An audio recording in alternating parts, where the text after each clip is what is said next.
F'inqas minn 3 xhur, il-Pulizija Maltija rċivit aktar minn 500 rapport ta' persuni li waqgħu għan-nassa ta' frodisti billi rispondew għal messaġġi jew telefonati għarrieqa.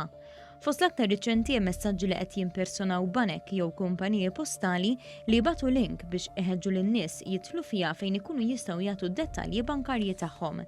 L-Ispettur Timothy Zamit mit-taqsima ta' Cybercrime tal-Pulizija spjega ma' dan l-istazzjon kif mal-mument li bniedem jafas il-link ikun qed jagħti l-aċċess lil frodist għal dettalji personali. Meta inti tikklikja l-link li jinsabu f'dawn il-messaġġi, ġeneralment inti tiġi dirett tal-website li hija fittizja, website li hija qarrieqa li tkun qed timpersonifika jew inkella jew li xi operatur postali, jew inkella xi bank jew inkella xi dipartiment tal-gvern.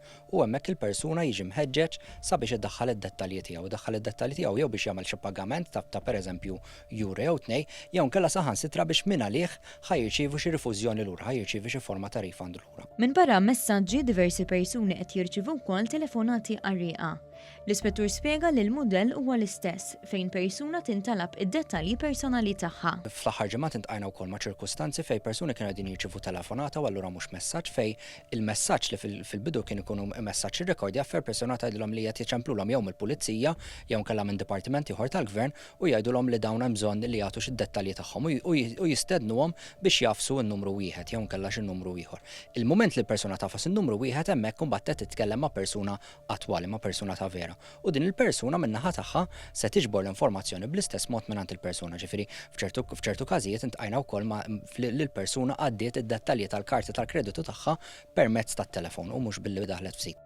Il-Pulizija qed tinvestiga rapporti biex tressaq lil min hu wara dan il-qerq quddiem il-ġustizzja. Bħalissa jinbagħtu diversi messaġġi mill-Pulizija Maltija f'appell ċar għall-attenzjoni. Il-frodisti qed juża t-teknoloġija b'mod ħażin u aħna din nużaw l-istess teknoloġija biex inwasslu l-messaġġ tagħna. Il-messaġġ li persuna għandu joqgħod attent qabel ma jklikja fuq link, qabel ma jirrispondi telefonata, qabel ma jgħaddi informazzjoni personali tiegħu innifsu tajjeb li nieqfu, nieħdu nifs il-ġewwa u naħsbu fuq il-konsegwenzi qabel naġixxu.